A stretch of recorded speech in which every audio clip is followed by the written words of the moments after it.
ವೀಕ್ಷಕರೇ ನಮಸ್ಕಾರ, BN ಟಿವಿಗೆ ಸ್ವಾಗತ. ವೀಕ್ಷಕರೇ, ಬೆಳಗಾವಿ ಜಿಲ್ಲೆಯ ಚಿಕ್ಕೋಡಿ ಲೋಕಸಭಾ ಕ್ಷೇತ್ರದ ಕಾಂಗ್ರೆಸ್ ಅಭ್ಯರ್ಥಿಯಾಗಿ ಆಯ್ಕೆಯಾಗಿರುವ ಪ್ರಿಯಾಂಕಾ ಜಾರಕಿಹೊಳಿ ಯಾರು ಎನ್ನುವುದು ಪರಿಚಯ ಮಾಡಿ ಕೊಡಬೇಕಾಗಿಲ್ಲ. ಯಾಕೆಂದ್ರೆ ಅವರ ತಂದೆ ಸತೀಶ್ ಜಾರಕಿಹೊಳಿ ನಿಮಗೆಲ್ಲ ಗೊತ್ತಿರುವ ಹಾಗೆ ಬೆಳಗಾವಿ ರಾಜಕಾರಣದ ಒಂದು ಪ್ರಭಾವಿ ಶಕ್ತಿಶಾಲಿ ಹೆಸರು. ಹಾಗಂತ ಪ್ರಿಯಾಂಕಾ ಜಾರಕಿಹೊಳಿ ಕೇವಲ ಅಪ್ಪನ ನೆರಳಲ್ಲೇ ಬೆಳೆದು ಬಂದವರಲ್ಲ.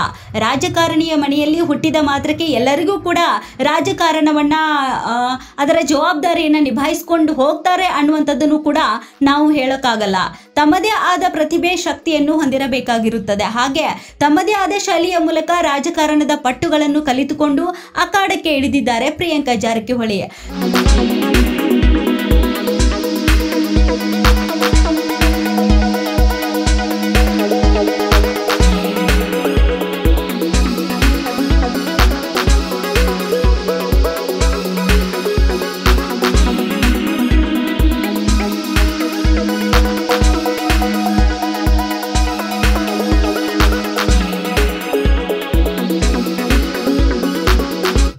ಜಾರಕಿಹೊಳಿ ರಾಜ್ಯ ಸರ್ಕಾರದಲ್ಲಿ ಸಚಿವರಾಗಿರುವ ಸತೀಶ್ ಜಾರಕಿಹೊಳಿ ಮತ್ತು ಶಕುಂತಲಾ ದಂಪತಿಯ ಪುತ್ರಿ.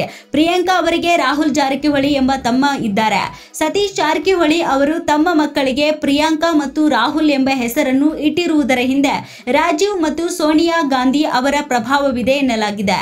ಸೋನಿಯಾ ಗಾಂಧಿ ಅವರ ಮಕ್ಕಳಾದ ಪ್ರಿಯಾಂಕಾ ಮತ್ತು ರಾಹುಲ್ ಅವರ ಹೆಸರನ್ನೇ ಇವರಿಗೂ ಕೂಡ ಇಟ್ಟಿದ್ದಾರೆ. ಚಿಕ್ಕೋಡಿ ಕಾಂಗ್ರೆಸ್ ಅಭ್ಯರ್ಥಿಯಾಗಿರುವ ಪ್ರಿಯಾಂಕಾ ಜಾರಕಿಹೊಳಿ ಅವರಿಗೆ ಈಗ 27 ವರ್ಷ. ಅವರು ಹುಟ್ಟಿದ್ದು 1997ರ ಏಪ್ರಿಲ್ 16ರಂದು. ಪ್ರಿಯಾಂಕಾ ಓದಿದ್ದು MBA. ಪ್ರಿಯಾಂಕಾ ಜಾರಕಿಹೊಳಿ ಬೆಳಗಾವಿ ರಾಜಕಾರಣದ ದೊಡ್ಡ ಮನೆ ಹುಡುಗಿಯಾದರೂ ಆಕೆ ಮನೆಯ ಮುದ್ದಿನ ಮಗಳಾಗಿ ಮನೆಯೊಳಗೆ ಬೆಳೆದಿಲ್ಲ.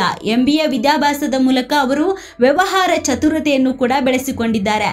Satish sugar limited, Belgaum sugar limited ಹೀಗೆ 14 ಸಂಘ ಸಂಸ್ಥೆಗಳ ನಿರ್ದೇಶಕಿಯಾಗಿಯೂ ಕೂಡ ಕೆಲಸವನ್ನು ಮಾಡುತ್ತಿದ್ದರು.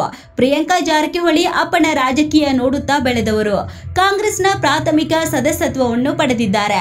ಯಾವುದೇ ಹುದ್ದೆಗಳಲ್ಲಿ ಇಲ್ಲ. ಆದರೆ 2018ರಿಂದಲೇ ತಂದೆ ಸತೀಶ್ ಅವರ ಜೊತೆ ಸಾಮಾಜಿಕ ಕಾರ್ಯಗಳಲ್ಲಿ ತೊಡಗಿದ್ದರು. 2018ರ ಚುನಾವಣೆಯ ಸಮಯದಲ್ಲೇ ಅಪ್ಪನ ಪರವಾಗಿ ಪ್ರಚಾರ ಮಾಡಿದರು. 2021ರಲ್ಲಿ ನಡೆದ ಬೆಳಗಾವಿ ಲೋಕಸಭಾ ಉಪಚುನಾವಣೆಯಲ್ಲಿ ಸತೀಶ್ ಜಾರಕಿಹೊಳಿ ಅವರು ಸ್ಪರ್ಧಿಸಿದಾಗ ಅವರ ಸಾಮಾಜಿಕ ಜಾಲತಾಣ ಪ್ರಚಾರದ ಹೊಣೆಯನ್ನು ಸಂಪೂರ್ಣವಾಗಿ ಹೊತ್ತುಕೊಂಡಿದ್ದವರು ಪ್ರಿಯಾಂಕಾ.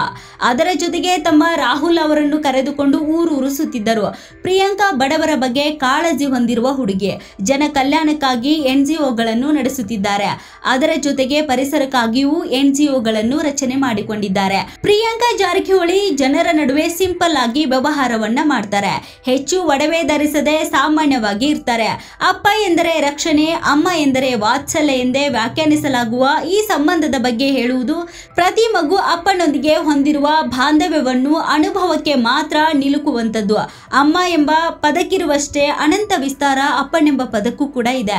ಅಪ್ಪನೆಂದರೆ ವಿಶ್ವಾಸ, ಭರವಸೆ, ಜೀವ ಕೊಟ್ಟು ಜೀವನ ರೂಪಿಸಿದ ಅಪ್ಪ ಎಂದು ಹೇಳ್ತಾರೆ. ಈ ಜಗತ್ತು ನಡೆಯುತ್ತಿರುವುದೇ ಅವರಿಂದ. ಎಲ್ಲ ಅಪ್ಪಂದಿರು ತಮ್ಮ ಮಕ್ಕಳು ಡಾಕ್ಟರ್, ಇಂಜಿನಿಯರ್ ಆಗಬೇಕೆಂಬ ಹಂಬಲವನ್ನು ಇಟ್ಟುಕೊಂಡಿರ್ತಾರೆ. ನಮ್ಮ ತಂದೆ ಸಮಾಜ ಸೇವಕರು ಮತ್ತು ರಾಜಕಾರಣಿಯೂ ಕೂಡ ಹೌದು. ಆದರೆ ಅವರಂತೆ ನಾನು ಕೂಡ ಸಮಾಜ ಸೇವಕನಾಗಬೇಕೆಂಬ ಅವರ ಆಸೆಯಂತೆ ನಾನು ಅದೇ ಸನ್ಮಾರ್ಗದಲ್ಲಿ ನಡೆಯುತ್ತಿದ್ದು ನನಗೂ ಖುಷಿ ನೀಡಿದೆ. ಒಟ್ಟಾರೆ ಬದುಕು ರೂಪಿಸಿದ, ಜೀವನದ ಪಾಠ ಕಲಿಸಿ ಕಿರು ಬೆರಳ ಹಿಡಿದು ಮುನ್ನಡೆಸಿದ ಅಕ್ಕರೆಯ ಅಪ್ಪನಿಗೆ ಕೃತಜ್ಞತೆಯನ್ನು ಪ್ರಿಯಾಂಕಾ ಜಾರಕಿಹೊಳಿ ಸಲ್ಲಿಸಿದ್ದಾರೆ.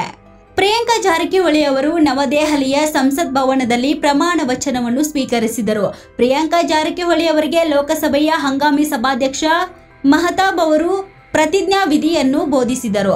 ಪ್ರಿಯಾಂಕಾ ಜಾರಕಿಹೊಳಿ ಅವರು ಸಂವಿಧಾನ ಹೆಸರಿನಲ್ಲಿ ಕನ್ನಡದಲ್ಲಿಯೇ ಪ್ರಮಾಣ ವಚನ ಸ್ವೀಕರಿಸಿ ಎಲ್ಲರ ಗಮನವನ್ನು ಸೆಳೆದಿದ್ದಾರೆ.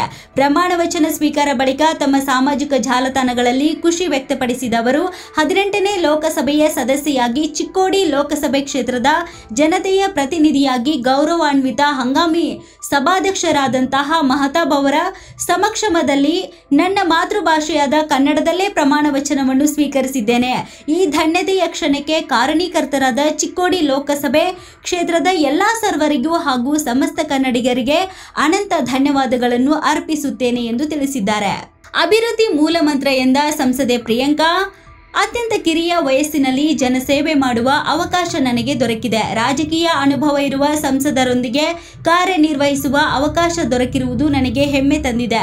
ನನಗೆ ಅವಕಾಶ ಕಲ್ಪಿಸಿದ ಎಐಸಿಸಿ ಅಧ್ಯಕ್ಷರು ಮತ್ತು ಪಕ್ಷದ ಹಿರಿಯರಾದ ಮುಖ್ಯಮಂತ್ರಿಗಳಾದ ಸಿದ್ದರಾಮಯ್ಯ ಹಾಗೂ ಉಪಮುಖ್ಯಮಂತ್ರಿಗಳಾದ ಡಿಕೆ ಶಿವಕುಮಾರ್ ಹಾಗೂ ಬೆಳಗಾವಿ ಜಿಲ್ಲಾ ಉಸ್ತುವಾರಿ ಸಚಿವರು ಮತ್ತು ನನ್ನ ತಂದೆಯವರಾದ ಸತೀಶ್ ಜಾರಕಿಹೊಳಿ ಅವರ ಮಾರ್ಗದರ್ಶನದಲ್ಲಿ ಹಗಲಿರುಳು ಶ್ರಮಿಸಿ ಲೋಕಸಭಾ ಚುನಾವಣೆಯಲ್ಲಿ ನನಗೆ ಪ್ರಚಂಡ ಬಹುಮತ ಬರುವಂತೆ ಮಾಡಿದ ಎಲ್ಲಾ ಮುಖಂಡರಿಗೆ ಮತ್ತು ಕಾರ್ಯಕರ್ತರಿಗೆ ಕೃತಜ್ಞತೆಗಳನ್ನು ಸಲ್ಲಿಸುತ್ತೇನೆ ಎಂದು ತಿಳಿಸಿದ ಪ್ರಿಯಾಂಕಾ ಜಾರಕಿಹೊಳಿ ಮುಂಬರುವ ದಿನಗಳಲ್ಲಿ ಚಿಕ್ಕೋಡಿ ಲೋಕಸಭಾ ಕ್ಷೇತ್ರದ ಎಲ್ಲ ಮತಕ್ಷೇತ್ರಗಳಿಗೆ ಭೇಟಿ ನೀಡಿ ಇಲ್ಲಿನ ಪ್ರಮುಖ ಬೇಡಿಕೆಗಳನ್ನು ಈಡೇರಿಸಲು ಪ್ರಾಮಾಣಿಕ ಪ್ರಯತ್ನ ಮಾಡುತ್ತೇನೆ ಎಂದು ತಿಳಿಸಿದ್ದಾರೆ.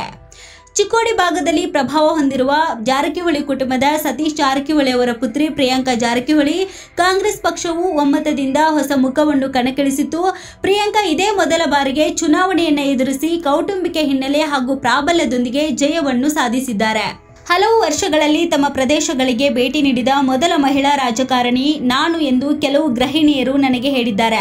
ಜಾರಕಿಹೊಳಿ ಕುಟುಂಬಕ್ಕೆ ಸೇರಿದವನಾಗಿದ್ದರಿಂದಲೇ ನನಗೆ ಅವಕಾಶ ಸಿಕ್ಕಿದೆ ಎಂದು ಕೆಲವರು ಅಭಿಪ್ರಾಯಪಡ್ತಾರೆ. ಆದರೆ ನನ್ನ ತಕರಾರು ಅದಕ್ಕೇನೂ ಇಲ್ಲ. ಆದರೆ ರಾಜಕೀಯದಲ್ಲಿ ಮಹಿಳೆಯರ ಪ್ರಮಾಣವು ತೀವ್ರವಾಗಿ ಹೆಚ್ಚಾಗಬೇಕು ಎಂದು ನಾನು ಬಲವಾಗಿ ಭಾವಿಸುತ್ತೇನೆ ಎಂದು ಪ್ರಿಯಾಂಕಾ ಜಾರಕಿಹೊಳಿ ಹೇಳಿದ್ದರು. 1990ರ ದಶಕದ ಉತ್ತರಾರ್ಧದಿಂದ ಜಿಲ್ಲೆಯ ರಾಜಕೀಯದಲ್ಲಿ ತನ್ನ ಪ್ರಾಬಲ್ಯಕ್ಕೆ ಹೆಸರುವಾಸಿಯಾಗಿರುವ ಜಾರಕಿಹೊಳಿ ಮನೆತನದ 2ನೇ ತಲೆಮಾರಿನ ಒಂಟಿ ಹುಡುಗಿ ಎಂಬ ಅಂಶವೂ ಕೂಡ ತನಗೆ ತಿಳಿದಿದೆ ಎಂದು ಹೇಳಿದ್ದಾರೆ. ನಾನು ಬಹುಗುರುತನ್ನು ಹೊಂದಿದ್ದೇನೆ. ಒಬ್ಬ ಯುವ ರಾಜಕಾರಣಿ, ಸಚಿವರ ಮಗಳು ಮತ್ತು ಸ್ನಾತಕೋತ್ತರ ಶಿಕ್ಷಣವನ್ನು ಪಡೆಯುವ ಅದೃಷ್ಟವನ್ನು ಹೊಂದಿರುವ ಬುಡಕಟ್ಟು ಹುಡುಗಿ. ನಾನು ಅವರಿಂದ ದೂರ ಸರಿಯುವುದಿಲ್ಲ.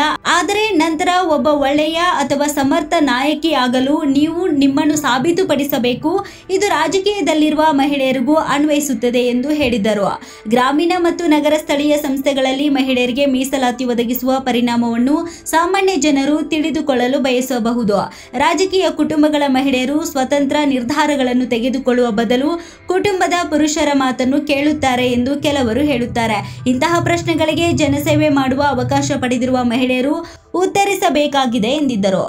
ಒಟ್ಟಿನಲ್ಲಿ ಪ್ರಿಯಾಂಕಾ ಜಾರಕಿಹೊಳಿ ಅತಿ ಕಿರಿಯ ವಯಸ್ಸಿನಲ್ಲಿ ಲೋಕಸಭಾ ಚುನಾವಣೆಯಲ್ಲಿ ಗೆದ್ದಿರುವುದು ಖುಷಿಯ ವಿಚಾರವಾಗಿದೆ.